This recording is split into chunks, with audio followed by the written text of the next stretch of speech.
I'm Desmond Lane, and I'm probably the most reluctant resident in the meticulously manicured prison called Willow Creek Estates. It's not the pudding green, the clubhouse, or even the twice-weekly landscaping that gets under my skin. It's the HOA president, Karen Worthington. This woman doesn't just preside, she rules. She lords over us with the iron fist of a particularly petty dictator, enforcing regulations that seem specifically designed to make everyone's lives just a little bit miserable. She's a walking, talking, clipboard-wielding force of nature, and that nature is decidedly stormy. Sunglasses perched atop her head, even when the sun dips below the horizon. She patrols the neighborhood like a warden patrolling a cell block. The legendary tale of the provocatively leaning hedge and the $200 fine that followed is just one example of her tyrannical reign. She once sent a scathing email to the entire community because someone's Christmas lights were, aesthetically, displeasing and a potential fire hazard in July. I swear she had a ruler for measuring the height of lawns and a decibel meter for excessive bird chirp volume. My trouble with Karen began, predictably, with my new car. After years of grinding in the cutthroat world of music licensing, where I'd negotiated deals for everything from jingles to entire soundtracks, I'd finally earned the kind of money that allowed me to indulge a long-held dream. I'd always envisioned myself behind the wheel of a midnight black Rolls-Royce Ghost, a rolling testament to hard work and perseverance. It wasn't just a car. It was a statement.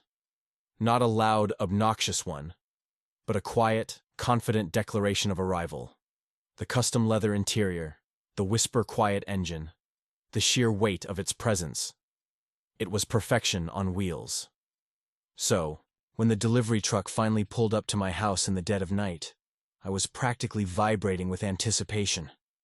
The moment I eased into the driver's seat and felt the plush leather embrace me, I knew I'd made the right decision. Parking it carefully in my driveway, I felt a surge of pride. It wasn't flaunting, exactly. It was more of a quiet acknowledgement of a personal victory. But, of course, Karen saw.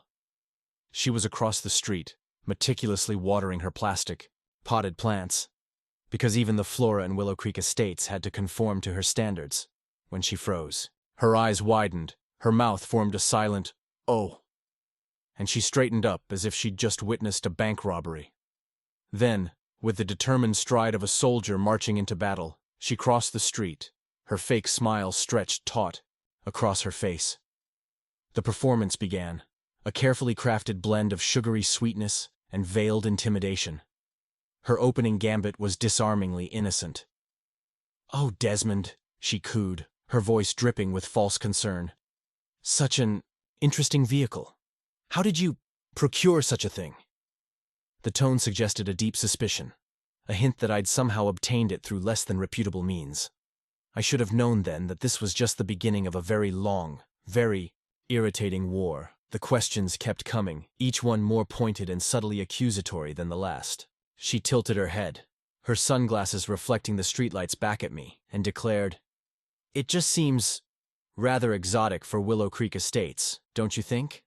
It might attract the wrong kind of attention."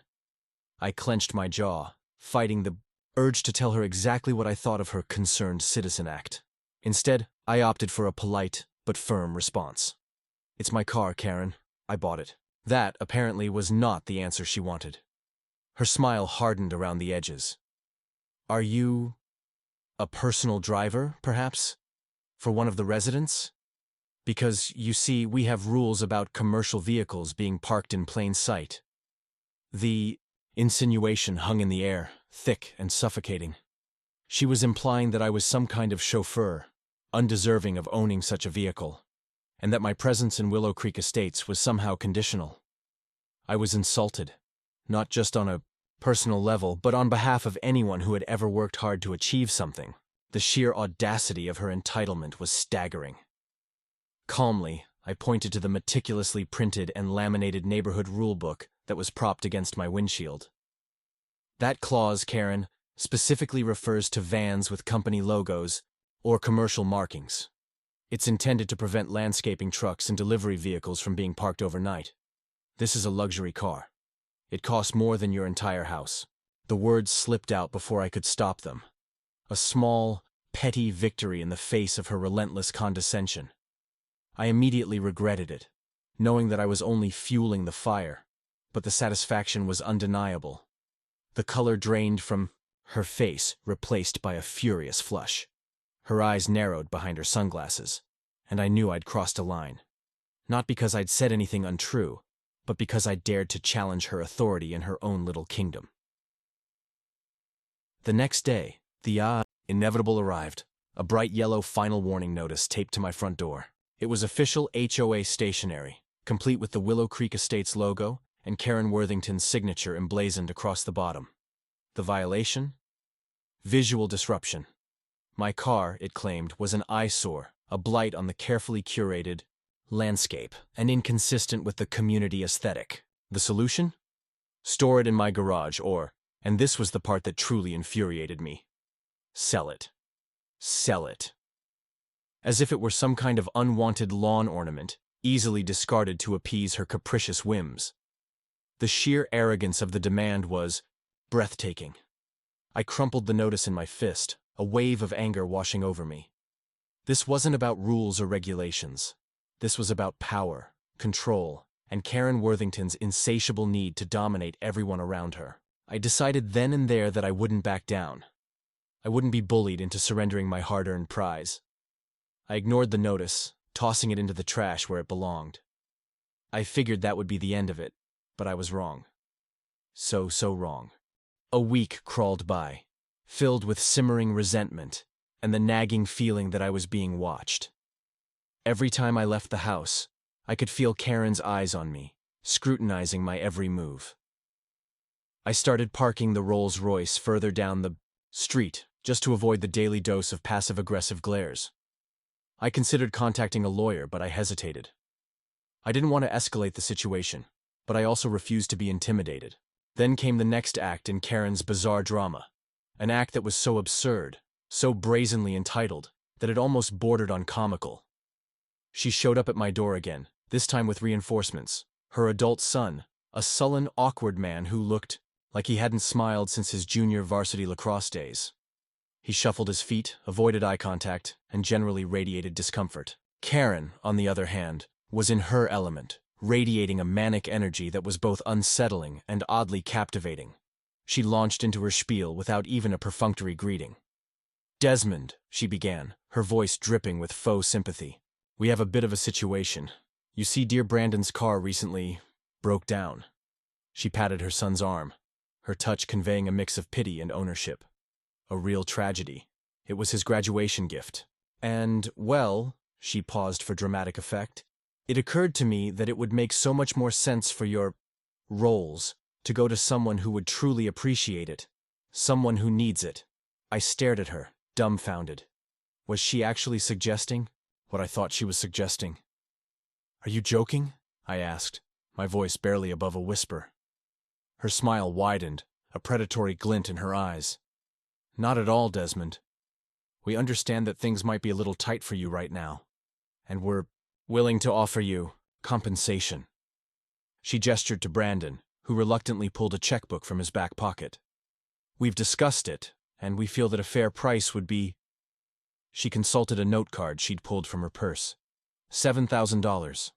$7,000. For a car that cost me $370,000. For a machine crafted with precision and passion. For a symbol of years of relentless dedication.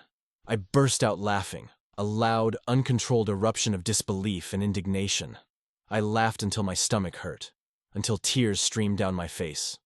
The absurdity of the situation was overwhelming. Karen's face contorted with anger. "I fail to see what's so amusing, Desmond," she snapped. "We're trying to be reasonable here. You're being incredibly selfish." "Selfish?" I managed to choke out between gasps of laughter. "I'm the selfish one? You're trying to steal my car for a fraction of its value." She huffed, her arms crossed defensively. "Don't be ridiculous. We're simply offering you a solution. It's clear you don't respect the community aesthetic. That car is an eyesore. Brandon deserves it more than you do." I realized then that this wasn't just about control. It was about envy.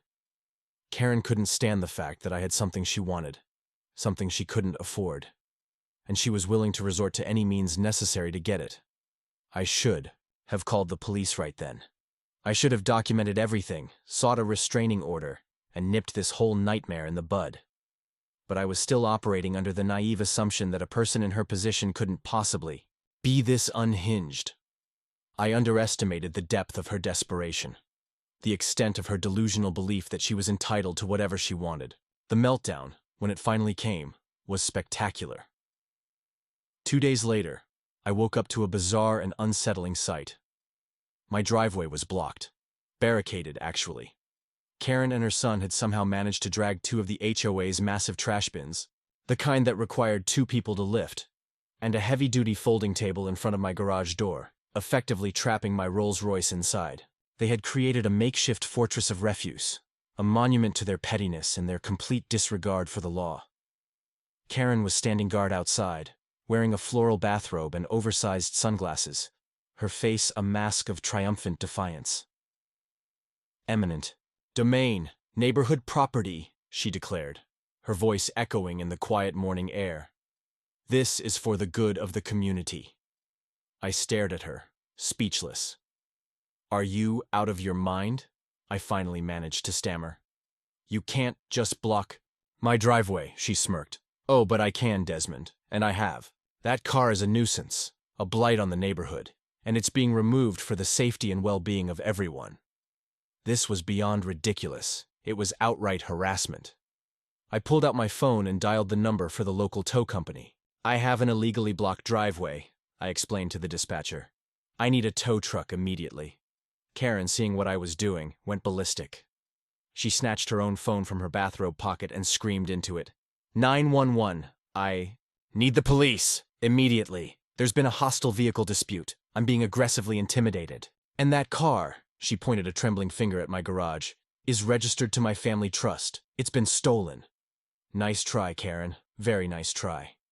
Within minutes, the sound of sirens filled the air. 2 squad cars screeched to a halt in front of my house, their lights flashing ominously. 2 uniformed officers emerged, looking understandably confused. Karen launched into her performance again, weaving a fantastical tale of stolen vehicles, aggressive intimidation, and the need to protect the community from my dangerous car. It was a masterclass in manipulation, a carefully constructed narrative, designed to paint me as the villain and her as the innocent victim. I stood back, letting her dig her own grave. When she finally paused for breath, I stepped forward and calmly explained the situation, showing the officers my car title, the delivery paperwork, and even pulling up the security cam footage of Karen and her son laboriously dragging the trash cans across the street like they were building the Great Wall of China. The officers listened patiently, their expressions unreadable. But I knew that the tide was about to turn. The officers listened to my explanation, seemingly unfazed by Karen's histrionics. I showed them the car's title, the delivery papers, and even pulled up the security camera footage of her and her son constructing their trash bin barricade.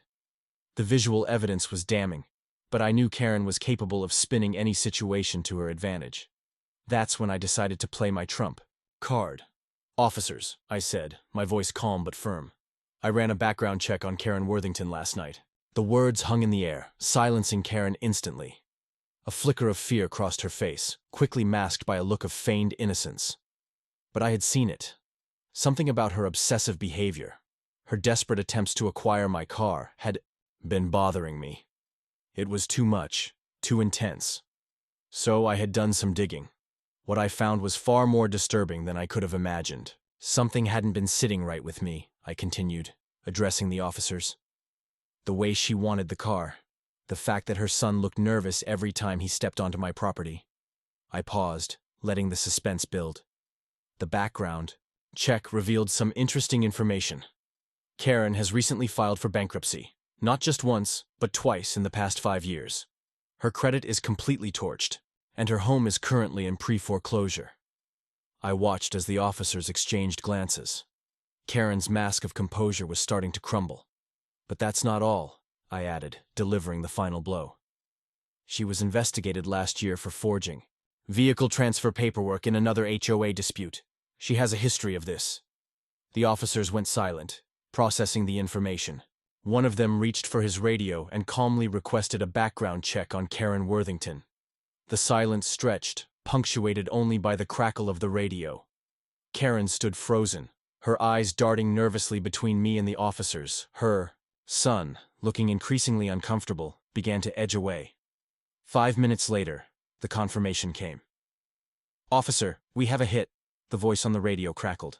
"Subject is flagged in the system for property fraud watch. She also has an active restraining order from another resident in a different community over attempted car theft through fake HOA policy." The air seemed to thicken with tension.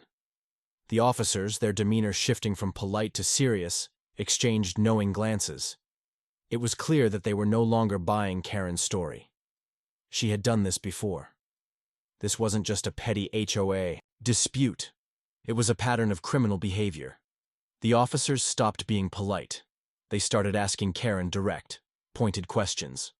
She stammered, backpedaled, and claimed it was all a misunderstanding, a test of a theory. Her son, sensing the impending doom, tried to discreetly retreat, but ended up tripping over the trash bin barricade, adding a touch of slapstick to the otherwise grim scene. The officers separated them, called in a third squad car, and began taking statements from other neighbors, who started emerging from their houses, drawn by the commotion. One neighbor confessed that Karen had been bragging for weeks about getting a luxury vehicle the easy way. Another admitted that she had told people I was her personal driver.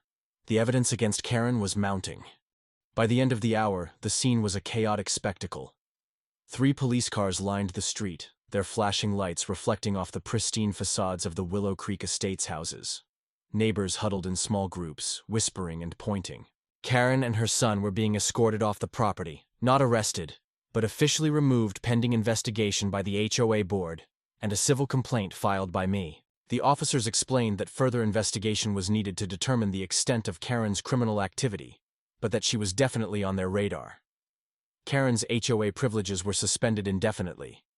Her power, her control, her reign of terror, all gone, vanished in a puff of legal smoke. She hasn't shown her face in Willow Creek Estates since. The last I heard, her house was officially an escrow, a bleak ending to her reign. The HOA, scrambling to salvage its reputation, quickly replaced her with a younger, much saner board member who, to my surprise, presented me with a literal thank you basket filled with gourmet snacks and a bottle of expensive champagne. It was a gesture that, while appreciated, felt almost absurd given the circumstances. The new board immediately rescinded all the ridiculous fines Karen had imposed, relaxed some of the more draconian rules, and even started a community garden project, a far cry from Karen's sterile, artificial landscape. Slowly, Willow Creek Estates began to feel a little less like a prison, and a little more like a neighborhood. As for Karen, her story became a cautionary tale, a legend whispered among the residents, a reminder of the dangers of unchecked power, and the importance of standing up to bullies, no matter how powerful they may seem. And me? I still have my Rolls-Royce Ghost. It's still a symbol of my hard work and perseverance, but now it's also a symbol of my victory over Karen Worthington. Every Sunday I wash it meticulously, slowly, with music playing, right there in my driveway, just in case she's still watching from somewhere nearby. I imagine her peering out from behind the curtains of her new, undoubtedly less luxurious, abode, her face contorted with envy and rage. It's a small, petty pleasure, but after everything she put me through, I deserve it. And who knows, maybe one day she'll learn a valuable lesson. That you can't always get what you want, especially when you try to steal it. And that sometimes, the best revenge is living well, driving a beautiful car, and enjoying the sweet satisfaction of knowing that you finally won.